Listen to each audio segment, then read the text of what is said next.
Good morning mga katoda, at ngayong araw ay pupuntahan natin ang Alfonso Tagaytay Bypass Road. At ayon nga sa aking balita ay ngayong araw ay titibagin na yung bahay na nakaharang doon sa mismong highway. Ayan, at ngayon pupuntahan natin yon para malaman natin kung totoo nga ba na tatanggalin na nila ang bahay ngayon. Malalaman natin mamaya mga katoda pagdating natin doon kung talagang totoo ang nakarating sa akin balita na ngayong araw daw umpisa ng bakbakin ng bahay para mawala na yung bahay na nakasagabal sa Alfonso Tagaytay Bypass Road, sa highway na yon.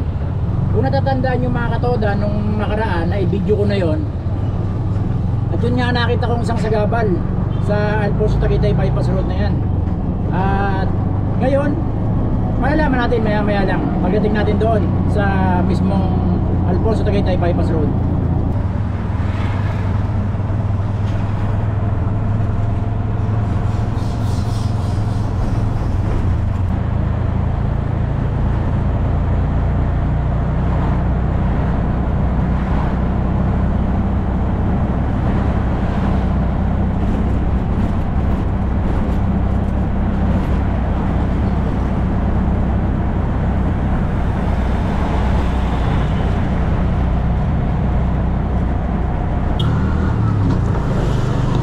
Dito na tayo sa Patuto, sa sakop na ito ng Tagaytay, at malapit na tayong kumanan dito sa Alfonso Tagaytay Bypass Road.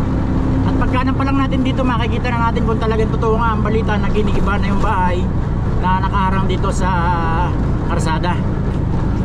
Ayan. Kakanan lang tayo rito, makikita na natin kung talagang totoo nga. Wow, totoo nga na ginigiba ng bahay. Nakikita ko na. Totoo nga ang balita. Ayan na oh. Halos maubos na yung bahay.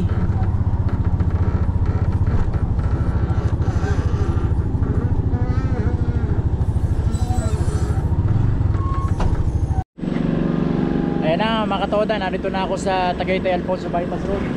At ayan, nakita natin mga katoda, wala na nga yung bahay dito. Halos maubos na yung bahay. Halos maubos na yung bahay na nakatayo rito, nakaharang dito sa Alfonso Tagaytay Bypass Road na ito. Itong bahay talaga na to talagang nakaharang dito sa highway. At ayan, sa mga oras na ito nga mga katoda, tuluyan ang giniba. Tuluyan ang tinatanggal ang bahay na to.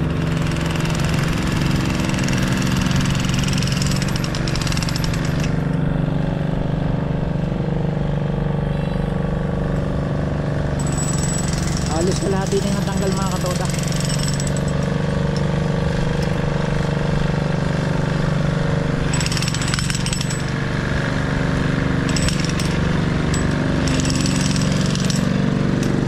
At ayan mga katoda, kasalukuyang pangalang nilang binabakbak ang bahay.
at kasalukuyan pang binabakbak ang bahay na nakatayo dito sa highway na to.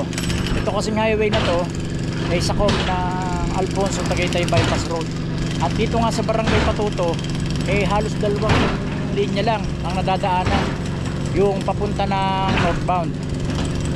At itong dalawang linya nakatayo pang ang bahay. At ito nga ang isang naging problema rito sa Alfonso Tagaytay Bypass Road, dahil may nakatayong bahay dito kasi yung may-ari ng lupa na to ayaw pang ipatanggal itong bahay na to. At syempre nadali kasi ng highway ang kanyang lupa at saka ang kanyang bahay. Ang totoo mga katoda, itong bahay na to ay halos bago pa to, at ito ay naabandon na dahil na nadaanan ng highway at tinubuan na siya ng maraming damo nung mga nakaraang hindi pa ito nagagawa. At sa mga pagkakataong ito nga mga katoda, tuluyan ng tinatanggal itong bahay na to na nakaharang dito sa karsada. At siguro nagbigay na nga ng go signal daw, sabi nga nung mga nakausap natin kanina na gumagawa rito, pumayag ng may-ari na tanggalin ang bahay na to. Siguro mga katoda, nagkasundo na sila sa presyo na dapat bayaran sa kanila.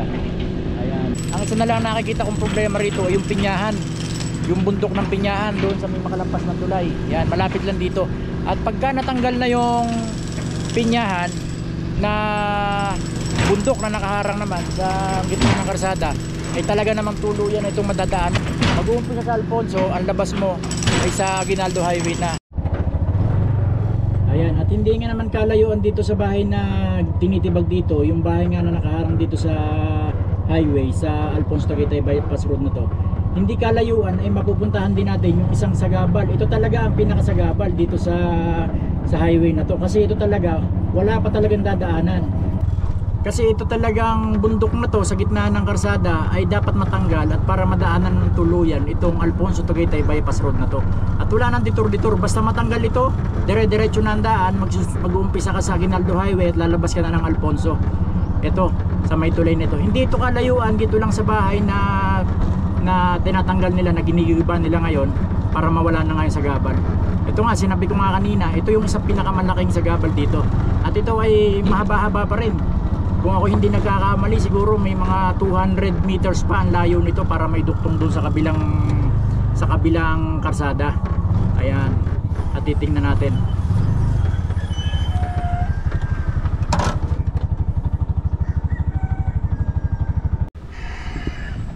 Ito na, pasukin natin. Yari na rin pala yung tulay dito. Kung natatandaan nyo mga katoda, itong tulay na to naibidyohan ko na rin yung ginagawang tulay. Ayan. At sobrang init ng sikat ng araw. Ayan, ito mga katoda yung talagang isa sa malaki. At talaga namang ito, hanggat hindi natitibag itong bundok na to, ay talagang hindi may duduktong ang karsada na to. Ayan, ang kabilang side nitong lupa na to, itong kalsada na to, ang kabilang side nito yung bundok ng pinyahan na binidyo nga natin nung nakaraan. Ito, hanggang dito lang talaga ang karsada. At ito, dapat matanggal ito. At kung hindi nagkakamali, sabi ko nga kanina, ay siguro nasa 200 meters pa o higit pa ang kuwan na to. Ayan, okay na yung daan, no? Okay na yung daan. Ito na lang talaga ang nag-iisang balaki dito o sagabal para maidukto ang karsada na to. Subukan lang nating tumaas doon, subukan nating taasin para makita natin. Susubukan lang natin. Ayan, ito kasi yung karsada, at hanggang dito pa lang talaga ang karsada to, kasi ito nga nakaharang ito, at marami-raming lupa pang matatanggal dito. Makikiraan lang po ako kung sino pong may-ari ng lupa. Akitin natin. Ayan, andun yung ating bajads. Itong inaakit natin na to, ang dapat matanggal para may duktong talaga ang karsada. Taas na. Ayun, at may karsada pa pala dito.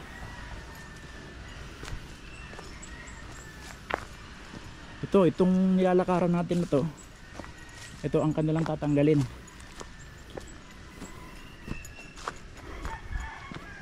May karsada pa pala dito. Matadali pala tong karsada na to.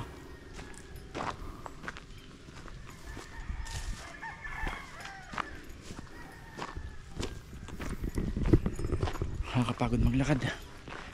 Layo-layo na rin yung nalakad natin.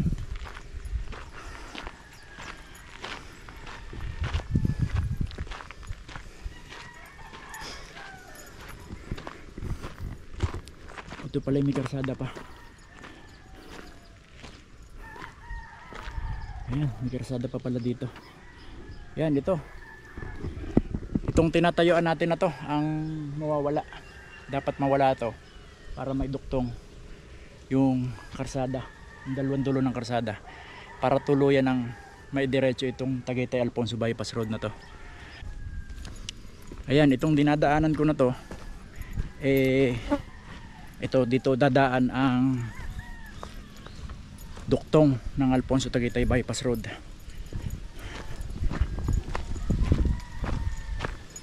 Ito. At ang pwesto na to ay mataas kung ililibil mo doon sa karsada na ginawang bypass road.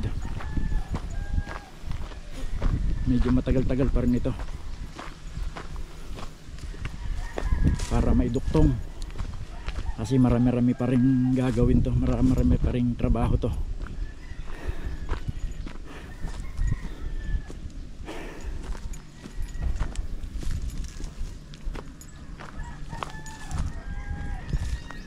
Ayan, pababa na tayo.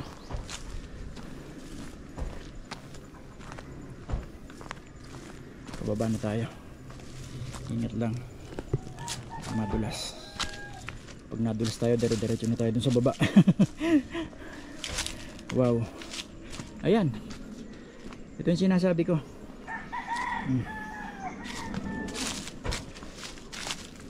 Ayan yung karsada. Ito yung dulo ng karsada. At ito ay tulay.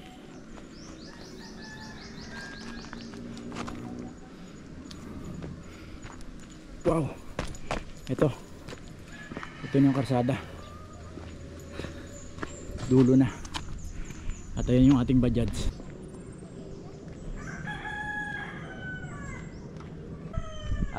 Tara, balik na tayo doon.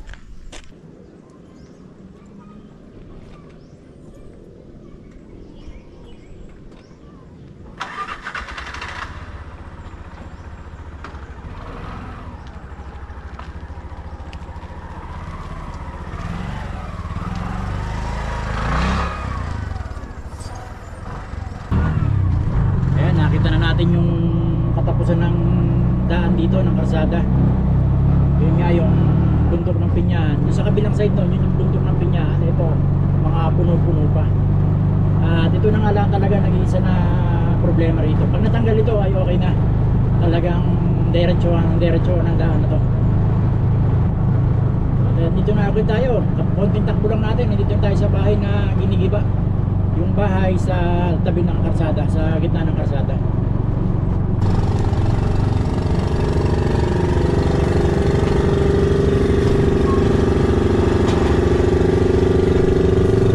At ito, dito na ulit tayo sa ginigibang bahay. Ayan, kalahati na yung nalaglag na bahay. Kalahati na yung nawala. At ito na yan. Ito na magiging daan ito. Ayan, diretso na yan. Ayan. Diretso na yan. Mabubuo na yung karsada niya na 4 lanes. Pag na tuloy nang nawala itong bahay na to, tapos na semento na tong kanilalagyan ng bahay na to. Ayan.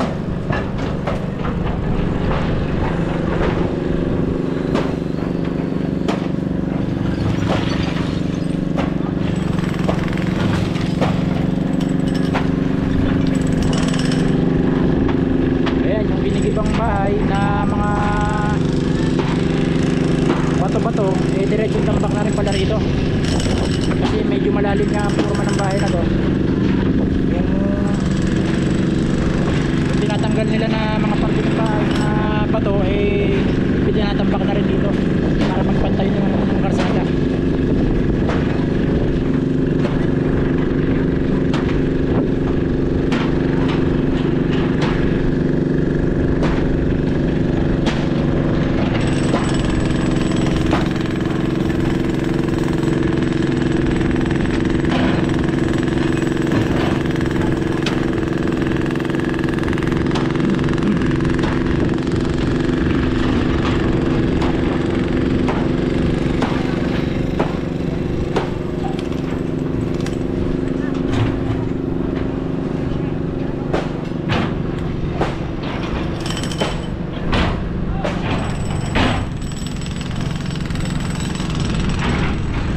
Paano mga katoda, hanggang dito ko na lang muna tatapusin ang ating video na to. At uwi na tayo sa bahay.